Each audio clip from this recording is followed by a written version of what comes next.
Isang pinagpalang araw sa inyong lahat. Tayo po'y magninilay sa salita ng Diyos, ang pinagmumulan ng awa at tawa ng ating buhay, ang salitawa. Dumako na po tayo sa huling araw ng ating Triduum, kung saan sa ikatlong araw ay pagdiriwang natin ang muling pagkabuhay ng ating Panginoong Hesukristo. And this is the good news that we receive. This is the good news that we will continue to proclaim. Inumpisahan natin ang Sabado na madilim. Inumpisahan natin ang Sabado na tahimik. Inumpisahan natin ang Sabado ng malungkot sapagkat ating sinariwa ang pagpapakasakit, pagpapahirap sa ating Panginoon, ang kanyang kamatayan sa krus. And we all memorialize the horror of the cross, the horror that Jesus had to undergo in order for us to be saved. At ngayong Sabado na ito, sa pagdilim ay ating pagdiriwang ang Mother of all Vigils, the Easter Vigil. At itong vigil na ito na kailangan nating daluhan, ang pinaka-importanting vigil sa lahat ng mga vigils ng ating simbahang Katolika. At ang vigil na ito ay mayroong 4 na parte. Ang unang parte po ay the service of light.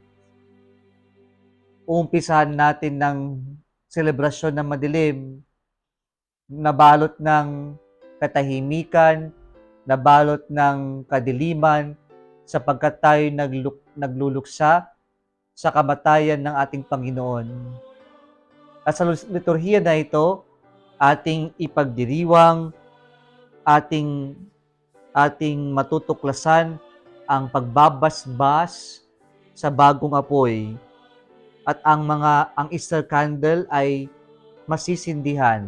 At ito ay iproposisyon sa loob ng simbahan, simbolo ng ating Panginoong Hesukristo na muling nabuhay.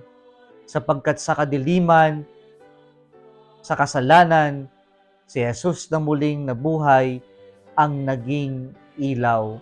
Kaya po nagkaroon tayo ng meaning sa buhay, nagkaroon tayo ng meaning sa ating o direksyon sa ating paglalakbay, sapagkat si Jesus na muling nabuhay ang siyang naging liwanag na siyang gagabay sa ating paglalakbay dito sa ibabaw ng mundo, pabalik sa ating Diyos.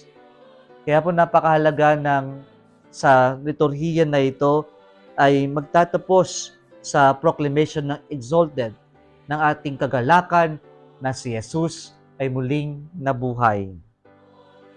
And so, ang unang reflection natin sa unang parte ng ating Easter Vigil ay si Jesus ang naging light o liwanag ng ating buhay. Kaya nagkaroon ng direction at meaning ang ating buhay. Pangalawa pong parte ng ating celebration ay the Liturgy of the Word. And we have 9 readings and 8 psalms or canticles. And this is the heart of the vigil. And in all these readings, the salvation history is recalled. We will try to reflect through the Word of God on how the Lord has saved us, on how the Lord prepared all these things, all the drama for our salvation. And so, the liturgy of the Word gives us a glimpse or a summary of our liberation, on how the Lord freed us, on how the Lord conquered sin and darkness and death. Kaya po ang second L natin, Jesus, the risen Lord, has liberated us from the slavery of sin and death. Ang pangatlo pong parte ng ating ah, pagdiriwang ay the liturgy of baptism, kung saan may mga bagong members ng ating simbahan o mga catechumens na sila ay naging source ng joy ng ating pagiging simbahan. At the same time, sila ay may pagkakalooban ng bagong buhay. At dito rin sa liturhiya na ito ay we will renew our baptism, our promises to the Lord. At dito po sa liturhiya na ito, pinapaalala sa atin yung bagong buhay na natanggap natin mula kay Jesus na muling nabuhay. And so, the third part of our celebration is about life. And this life comes from the risen Lord. Panghuli po, sa ating pagdiriwang ay yung liturgy of the Eucharist. Kung saan dito sa sa pagtatapos ng ating selebrasyon ay tatanggapin natin si Jesus sa banal na komunyon at tatanggapin natin ito ng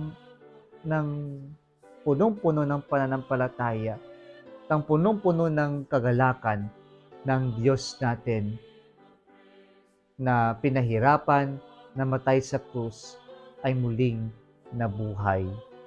Kaya po sa ating ikaapat na parte ng